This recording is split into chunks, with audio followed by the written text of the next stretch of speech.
Paul. Il crie: Gens d'Israël, au secours! Le voilà, l'homme qui donne partout et à tout le monde un enseignement contre notre peuple, contre notre loi et contre ce temple. Il a même fait entrer des non-juifs ici et il a rendu impur ce lieu saint. En effet, à Jérusalem, les Juifs ont vu Trophime d'Éphèse qui accompagnait Paul. Et ils pensent que Paul l'a fait entrer dans le temple. Il y a de l'agitation dans toute la ville et le peuple arrive en foule. Ils arrêtent Paul et l'entraînent en dehors du temple. Tout de suite après, on ferme ses portes. Les gens cherchent à tuer Paul. Mais le commandant des soldats romains apprend que l'agitation s'est répandue dans toute la ville de Jérusalem. Il prend immédiatement avec lui des soldats et des officiers et il court vers la foule. Quand les gens voient le commandant et les soldats, ils cessent de frapper Paul. Alors le commandant s'approche, il fait arrêter Paul et il donne l'ordre de l'attacher avec 2 chaînes. Puis il demande: Qui est cet homme? Qu'est-ce qu'il a fait? Mais dans la foule, les uns crient une chose, les autres en crient une autre. Comme le commandant ne peut rien apprendre de sûr à cause du bruit, il donne l'ordre d'amener Paul dans la caserne. Quand Paul arrive près de l'escalier, les soldats doivent le porter, parce que la foule est très violente. En effet, tout le peuple le suit en criant: À mort! À mort! À mort! À mort! Au moment où on va faire entrer Paul dans la caserne, il dit au commandant: Est-ce que je peux dire un mot? Le commandant répond: Tu sais le grec. Donc, tu n'es pas l'Égyptien qui, ces temps-ci, a fait un complot et qui a amené au désert 4000 terroristes. Paul dit: Moi, je suis juif, de la ville de Tarse, en Cilicie. Je suis citoyen d'une ville célèbre. S'il te plaît, permets-moi de parler au peuple. Le commandant le permet. Paul, debout sur les marches, fait signe de la main au peuple. Alors, il y a un grand silence. Et Paul leur dit dans la langue des Juifs: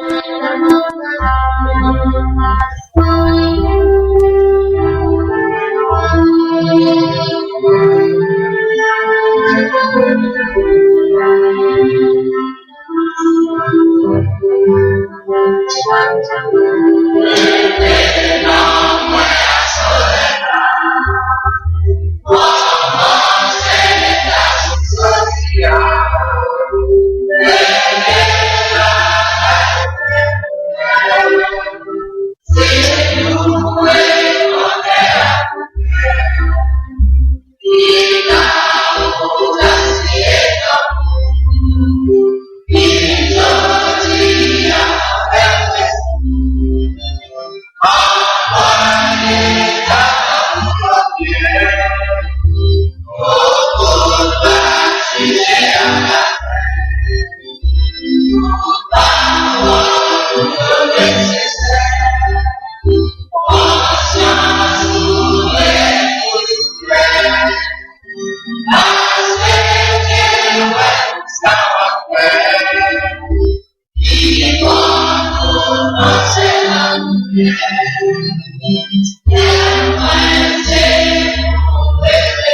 première seconde depuis la réinitiation FM, nous verrons que nous avons donné des statistiques de presse dans le premier film, dans le deuxième dimanche, on a publié ça. Et après que l'Assemblée a chanté les chants habituels, ces chants de réveil, la première législative de Port-au-Prince, c'est l'acteur Harmonie des élus qui chante en président à ce culte. C'est la carrière de Naïso en Israël.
Sachant que ce n'est pas par des choses périssables, par de l'argent ou de l'or, que vous avez été rachetés de la belle manière de vivre que vous avez hérité de vos pères, mais par le sang précieux de Christ, comme d'un agneau sans défaut et sans tache, car c'est par la grâce que vous êtes sauvés, par le moyen de la foi.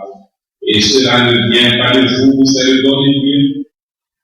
Ce n'est pas par les œuvres, afin que personne ne se glorifie, car nous sommes son ouvrage, ayant été créés en Jésus-Christ pour de bonnes œuvres que Dieu a préparées d'avance, afin que nous les pratiquions. Loué l'Éternel car il est bon, par sa miséricorde, Dieu a toujours. Amen. Mes frères et mes sœurs de Christ, auditeurs et internautes de Radio Inspiration FM, c'est par ces paroles sacrées que le comité législatif Port-au-Prince, digital, sans district de la Réunion, avait doté le deuxième public à travers versets cantiques. Seigneur mon Dieu, moi bien la vie, car rempli à louange, dans tout sa vie, à toute sa fête, les routes dans tous les anges. Pour ta journée avec l'ennemi, passer le Père constant, bailler en communion parfaite à tout maintenant ici-bas. Invitez-nous, mettez-nous debout pour nous chanter avec joie dans consécration à la gloire de Dieu. Verset cantique ça que nous mettons en vérité, j'avais espérance.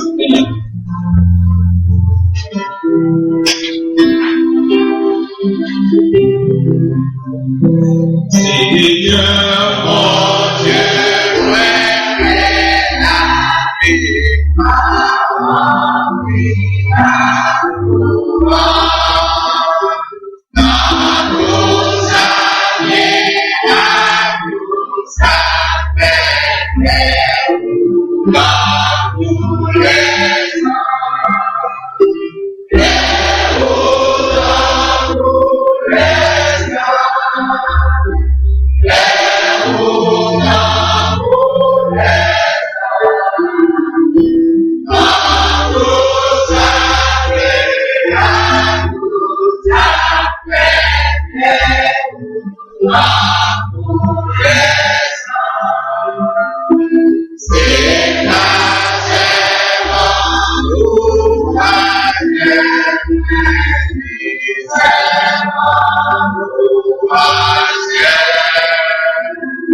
Say